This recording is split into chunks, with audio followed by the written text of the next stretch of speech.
Hello friends, welcome to job update and tips channel. তো আজ আমি নিয়ে চলে এসেছি একটি নতুন ভিডিও, যেটি হচ্ছে কোঠারি মেডিকেল সেন্টারের জবের নোটিফিকেশন বা কি কি নোটিফিকেশনের সাথে কিভাবে আবেদন করবেন, তার কি কি গাইডলাইন্স রয়েছে। তো স্টেপ বাই স্টেপ সব দেখে নেব। আর এটি হচ্ছে একটি এনএবিএইচ হসপিটাল, যেটি কোয়ালিটি কন্ট্রোল করে হসপিটালে একটি বোর্ড। তো এনএবিএইচ এর রেজিস্টার্ড কোনো হসপিটালে যদি আপনারা এক্সপিরিয়েন্স করেন বা জয়েন করেন, তো সেক্ষেত্রে এক্সপিরিয়েন্সের একটা ভ্যালু রয়েছে। তো এটি খুব ভালো একটা হসপিটাল। আর যেমন বেশ কিছু কমেন্ট আমি পেয়েছিলাম আমার প্রিভিয়াস ভিডিওতে, আমার খুব ভালো লাগলো যে আপনাদের কোয়ারি গুলো শেয়ার করছেন, সেটা ভালো হোক বা খারাপ হোক তার রেজলিউশন আমি দেবো, সবগুলোর কোয়ারি ক্লিয়ার করে দেবো ভিডিওর শেষে। কারণ আমিও একজন প্রফেশনাল, তো এ- 1 বছর আগে আমি একজন ফ্রেশার্স ক্যান্ডিডেট ছিলাম। আপনাদের মতো জায়গায় আমিও প্রবলেম ফেস করেছি, তো সেটাকে কাম রিকভার করে কিভাবে আমি আবার একটা ভালো জায়গায় ভালো পজিশনে আছি সেটা আমি ডিসকাস করবো আপনাদের সঙ্গে। তো স্টেপ বাই স্টেপ। তার আগে আমি ভিডিওটি শুরু করে নিই। আর যদি চ্যানেলে অবশ্যই আপনারা নতুন হয়ে থাকেন, তো চ্যানেলটিকে শেয়ার করবেন, সবার সঙ্গে সাবস্ক্রাইব করবেন, এতে অনেক ফ্রেশার্স ক্যান্ডিডেটের উপকার হবে। চলুন শুরু করি ভিডিওটি। অ্যাট ফার্স্ট আমি চলে এসেছি কোটারি মেডিকেল সেন্টারের অফিসিয়াল ওয়েবসাইটে। এখানে আসার পরে আমি চলে যাব কোথায়, এখানে একটা ডান দিকে উপরে দেখতে পাচ্ছেন প্লাস বটম রয়েছে, এখানে ক্লিক করে নেব।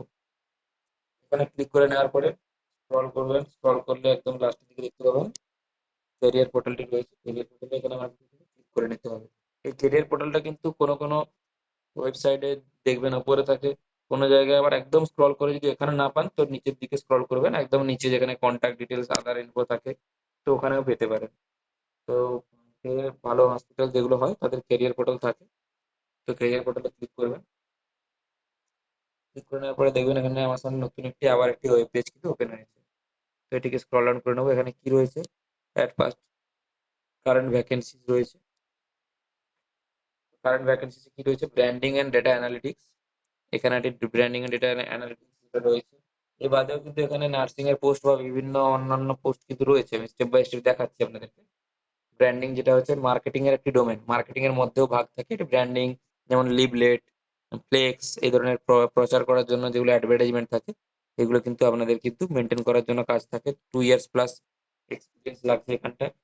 Maintain daily, weekly, monthly MIS, branding planning, যেটা বললাম আমি, কোথায় কি ব্র্যান্ডিং প্ল্যানিং হয় সেগুলো মেনটেন করতে হয়। তারপরে রয়েছে Midnapore trade marketing. Midnapore trade marketing একটি ভ্যাকেন্সি, 2 ইয়ার্স প্লাস কিন্তু এক্সপিরিয়েন্স লাগছে। এক্ষেত্রে কি এর ক্রাইটেরিয়া রয়েছে, to drive business from east and West Medinipur, যেটা হচ্ছে পূর্ব মেদিনীপুর এবং পশ্চিম মেদিনীপুরের থেকে আপনাদের বিজনেস কালেক্ট করতে হবে। তো সেক্ষেত্রে কিরকম বিজনেস হতে পারে, যেমন পেশেন্ট হতে পারে, বিভিন্ন পূর্ব পশ্চিম মেদিনীপুরের বিভিন্ন কোম্পানির সাথে আপনারা ট্রাই আপ করতে পারেন। এই ধরনের বিভিন্ন রোল থাকে মার্কেটিং এর। তো যারা অলরেডি এক্সপিরিয়েন্স আছেন, কোনো হসপিটালে সার্ভিস করছেন, তো ওনারা কিন্তু এই পোস্টে আবেদন করতে পারেন। তারপরে যে নেক্সট পোস্ট রয়েছে ইন্টারন্যাশনাল মার্কেটিং, যেক্ষেত্রে রয়েছে হেলথ কেয়ারের কোঅর্ডিনেটর ড্রাইভ। এখানে কিন্তু একটি ভ্যাকেন্সি রয়েছে, 2 ইয়ার্স প্লাস এক্সপিরিয়েন্স লাগবে আপনাদের।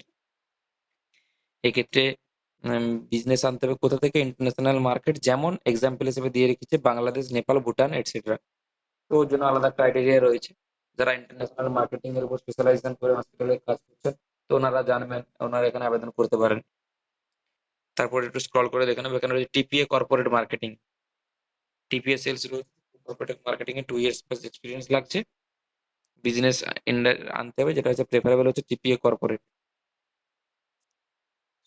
সাউথ চব্বিশ পরগনা ট্রেড, এটাও মার্কেটিং এর পোস্ট রয়েছে। সাউথ চব্বিশ পরগনার 2 ইয়ার্স প্লাস এক্সপিরিয়েন্স ইন্ডাস্ট্রিতে রয়েছে, সেম টেরিটরিতে থাকতে হবে। বায়োমেডিক্যাল ইঞ্জিনিয়ার রয়েছে, এটা কি লাগছে, বিটেক কমা ডিপ্লোমা লাগছে, উইথ 2 to 3 ইয়ার্স এর এক্সপিরিয়েন্স। হেলথ কেয়ারে লাগছে, এটা একটি পোস্ট রয়েছে। তারপরে ল্যাব কোঅর্ডিনেটর অথবা ল্যাব, থেকে ল্যাব থাকে হসপিটালের ল্যাবরেটরি, ওখানে একটি পোস্ট রয়েছে। 1 থেকে 2 বছরের এক্সপিরিয়েন্স লাগবে ল্যাব কোঅর্ডিনেটরের।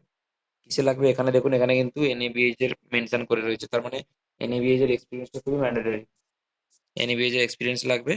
আর এক্ষেত্রে কিন্তু কোয়ালিফিকেশন, যারা ব্যাচেলার অফ হসপিটাল ম্যানেজমেন্ট করেছেন বিএইচএম, অথবা যারা masters of hospital administration hospital management করেছেন, অথবা ডিএমএলটি বিএমএলটি ল্যাব টেকনিশিয়ানের উপরে ডিপ্লোমা অথবা ব্যাচেলার্স, তারা কিন্তু সবাই আবেদন করতে পারবেন। তারপরে রয়েছে পেডিয়াট্রিক ইনচার্জ রয়েছে, এখানে পেডিয়াট্রিক ইনচার্জের বিএসসি নার্সিং, 3 থেকে 4 বছরের এক্সপিরিয়েন্স। তারপরে রয়েছে কোয়ালিটি নার্স, যেটা রয়েছে কোয়ালিটি নার্সের জন্য আপনাদের ভ্যাকেন্সি রয়েছে। বিএসসি নার্সিং কোয়ালিফিকেশন থাকলে আপনারা আবেদন করতে পারবেন। এক্ষেত্রে একটি ভ্যাকেন্সি রয়েছে, 2 থেকে 3 বছর আপনাদের কাজের অভিজ্ঞতা লাগবে। স্ক্রল করলাম, আর একটু স্ক্রল করলে এখানে কি রয়েছে, ফ্রেশার্স রয়েছে, যেটা এমডি পেডিয়াট্রিকের উপরে ফ্রেশার্স রয়েছে, এটা পোস্টে রয়েছে। তারপরে যেটা আসছে এমবিবিএস আইসিইউ ইনচার্জের পোস্ট রয়েছে এখানে।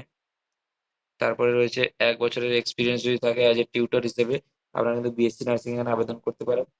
যেমন 3টি ভ্যাকেন্সি রয়েছে, আমি লিঙ্ক ডেসক্রিপশনে দিয়ে দেবো, আপনারা সরাসরি চেক করে নেবেন কোন পোস্টে কি ভ্যাকেন্সি রয়েছে। তারপর রয়েছে সিনিয়র টিউটর অথবা অ্যাসিস্ট্যান্ট প্রফেসর, সিনিয়র টিউটর, একটি ভ্যাকেন্সি রয়েছে। এমএসসি নার্সিং লাগছে এক্ষেত্রে। স্ক্রল করলে এখানে কি রয়েছে, ডিওটিটি মানে diploma in operation theatre technology, যারা কোর্সটি করেছেন অনেকে এখানে আপনাদের আপডেটের যে রিজুমেটা রয়েছে, রিজুমেটা কিন্তু এখানে ক্লিক করে নিতে হবে। আপডেটেড রিজুমে ক্লিক করে নেওয়ার পরে চুজ ফাইলে ক্লিক করবেন, দিয়ে তারপরে নেক্সট হচ্ছে এখানে সাবমিট বাটনে যখনই ক্লিক করবেন আপনাদের অ্যাপ্লিকেশনটি সরাসরি সাবমিট হয়ে যাবে। এরপরে আর কয়েকটি জিনিস যেটা আমার ভিডিওতে কমেন্ট এসেছিল, সেটা আমি আপনাদের সঙ্গে ক্লিয়ার করে দিতে চাই। কারণ অনেক বন্ধুরা ফ্রেশার্স রয়েছেন, সেক্ষেত্রে ওনারা হয়তো বুঝতে পারছেন না কিভাবে আবেদন করবেন, বা একটা দুটো আবেদন করে ওনারা হয়তো ডিপ্রেসড হয়ে যাচ্ছেন, কাজ পাচ্ছেন না, এটা স্বাভাবিক জিনিস। তো এটা কোনো প্রবলেম নেই, কমেন্ট করেছেন বলে বুঝতে পারলাম, আমি ক্লারিফিকেশন দিয়ে দেবো। প্রত্যেকটা অফিসিয়াল ওয়েবসাইটে যখন যাবেন, উপরে দেখবেন অনেকগুলো পেজ রয়েছে, যে সোশ্যাল মিডিয়ার লিঙ্কের পেজ রয়েছে। তো আপনাদের কিন্তু বিভিন্ন দিক থেকে ট্রাই করতে হবে, একটাই কারণ আপনারা ফ্রেশার্স। তো কাজটা পাওয়ার জন্য, শুরু করার জন্য সব দিক দিয়ে ট্রাই করতে হবে। ফার্স্ট এখানে দেখুন উপরে ফেসবুক, ইনস্টাগ্রাম, এখানে পাশে লিঙ্কডইন বলে পোস্ট হয়েছে। ম্যাক্সিমাম এইচআর এখন লিঙ্কডইন থেকে কিন্তু ফলো করে ক্যান্ডিডেটদের। তো এখানে আপনি যদি ক্লিক করেন না, অটোমেটিক কিন্তু দেখবেন লিঙ্কডইনের পেজে আমাকে নিয়ে যাবে কোটারি মেডিকেল কলেজ। তো যখন এই কোটারি মেডিকেল কলেজে নিয়ে যাবে, তখন এখানে জব যে অপশনটি রয়েছে না, জব অপশনে যখন ক্লিক করবেন, এই মুহূর্তে লিঙ্কডইনে কোটারি থেকে নিচ্ছে না, এই জবে ক্লিক করলে দেখবেন কোনো ভ্যাকেন্সি নেই, তো এখানে দেখাবে না কিছু। কিন্তু এখান থেকে আপনি রেফারেন্সেস পাবেন, কিরকম পাবেন, যেটা হচ্ছে যে বন্ধুরা বলেছিল যে এজেন্টদের মারফতে হয়, সেটা তো হয়ই, সেটা আমি না বলবো না, কিছু কিছু ক্ষেত্রে কনসালটেন্সি থ্রু দিয়ে হয়। এবার কিছু কিছু ক্ষেত্রে রেফারেন্স থাকে, আপনি যদি কোনো হসপিটালে সার্ভিস করেন, তো আপনি চাইবেন আপনার ভাই বোনরা যাতে কাজ পায়, তো সেক্ষেত্রে তারা রেফারেন্স করলে তারা আগে চান্স পায়, এটা আমি স্বীকার করি। কিন্তু এক্ষেত্রে এখানে একটা অপশন রয়েছে না, যারা এখানে ফলো করে রেখেছে ম্যাক্সিমাম দেখবেন হসপিটাল প্রফেশনাল, কেউ এইচআর থাকবে, কেউ হসপিটালে কাজ করবে। একটা এক্সাম্পল হিসেবে দেখিয়ে দিচ্ছি ক্লিক করে। দেখুন এখানে কারা কারা ফলো করে রেখেছে, chief manager operation, human resource department থেকে, তারপরে রয়েছে senior executive corporate, CMRI hospital, এইভাবে কিন্তু বিভিন্ন রকম হেলথ কেয়ার প্রফেশনাল, আমরি হসপিটালের এখানে এইচআর ম্যাডাম রয়েছে। তো এইভাবে কিন্তু স্টেপ বাই স্টেপ সব হসপিটাল প্রফেশনালরা কিন্তু এখানে রয়েছে। এবার দেখুন এখানে অ্যাজ এ এক্সাম্পল দেখাচ্ছি, ক্যান্ডিডেট কিন্তু ফলো করে রেখেছে, এনার নাম কি, ইনি হচ্ছে লুকিং ফর জব অপরচুনিটি, কারণ ইনি হচ্ছে ফ্রেশার্স বা কাজ খুঁজছেন। আবার নেক্সট দেখুন রাহুল দত্ত বলে একজন রয়েছে, তো রাহুল দত্ত ইনি যে রয়েছে, বিজনেস ডেভেলপমেন্ট কর্পোরেট রিলেশন রয়েছে কোথায়, রুবান হসপিটাল। তো এইভাবে কিন্তু সবাই এখানে ওনাদের প্রোফাইল শেয়ার করে রেখেছে, এখান থেকে বিভিন্ন এইচআর সাথে কানেক্টও করতে পারছেন ওনারা, বিভিন্ন দিকে আপডেট পেতে পেতে পাচ্ছে, যে কিভাবে আমরা জবের আপডেট বা কোনো এইচআর এর কোনো পোস্ট সেগুলো দেখতে পাচ্ছি। তো এই বিষয়ে আপনাদের কিন্তু এদিকে একটু আপডেট থাকতে হবে লিঙ্কডইন এর থ্রু দিয়ে। 1 নম্বর। 2 নম্বর পয়েন্ট, আপনারা যে সিভি শেয়ার করছেন, এরকম ভাবলে তো হবে না যে 5টা সিভি শেয়ার করেছি, কল আসলো না, ডিমোটিভেট হয়ে গেলাম। আমি 100টা সিভি শেয়ার করার পরে 10টা কল ব্যাক পেয়েছিলাম। 10টা কল ব্যাক আসার পরে প্রথমে আমি সিভি এমনি শেয়ার করতাম, তারপরে সিভি গুলো ঠিক প্রসেস শেয়ার করার পরে কল ব্যাক আসা শুরু হলো। তারপরে 100-র মধ্যে 10%, 5% এরকম ভাবে কল ব্যাক আসবে, তার মধ্যে ইন্টারভিউ দেবেন, আরো এক্সপিরিয়েন্স হবে। তো সেক্ষেত্রে আপনাদের সঠিক ওয়েতে কিন্তু আপনাদের কিন্তু অ্যাপ্লিকেশন গুলো করতে হবে। অ্যাপ্লিকেশন, কভার লেটার ঠিকঠাক ওয়েতে ঠিকঠাক জায়গায় অ্যাপ্লিকেশন করলে অবশ্যই কল ব্যাক আসবে। অল দ্য বেস্ট সবাইকে, সবাই ডিমোটিভেট হওয়ার কোনো প্রয়োজন নেই, অ্যাপ্লাই করুন, অবশ্যই চান্সেস পাবেন। Thank you. যদি ভিডিওটি ভালো লেগে থাকে অবশ্যই কমেন্ট করে জানাবেন, কোনো রকম যদি কোয়ারি থাকে আমি অবশ্যই হেল্প করব। স্টেপ বাই স্টেপ পরে আমি ভিডিও বানিয়ে দেবো, এখন আমি টাইম পাই না, একটা কাজের সাথে যুক্ত আছি। তো সেই কারণে আমি চেষ্টা করব কিভাবে সিভি ফুল প্রসেস, কিভাবে আপনারা সঠিক গাইডলাইনে একটা মেল করতে মিনিমাম টুকু টাইম লাগে, তো সেই টাইমটা দিয়ে আপনাকে মেল করতে হবে। জাস্ট একটা সিভি মেল করে দিলে কল ব্যাক আসবেই না, কোনো দিনই আসবে না, 0% চান্স থাকে। যদি একটাও কল চলে আসে বিশাল ভালো ব্যাপার। তো সেক্ষেত্রে আপনাদের প্রসেস মেনে মেন বডিতে ঠিকঠাক করে টাইপ করে কভার লেটার ঠিকঠাক ফরম্যাটে দিয়ে, কভার লেটার ওয়ার্ডে দিতে হয়, আর যে সিভি বা রিজিউমে পিডিএফ এ দিতে হয়, এগুলো সব ফরম্যাট মেনটেন করে কি কি অ্যাটাচমেন্ট দিতে হয় তার সঙ্গে সব দিয়ে মেনটেন করতে হয়। তো এই ছিল আজকের আপডেট। তো আশা করি ভিডিওটি সবার ভালো লাগলো, ইনফরমেটিভ ভিডিও, সবার সঙ্গে শেয়ার করুন। যদি ভিডিওটি ভালো লেগে থাকে অবশ্যই কমেন্ট করে জানান কেমন লাগলো। থ্যাংক ইউ, দেখা হচ্ছে নেক্সট ভিডিওতে।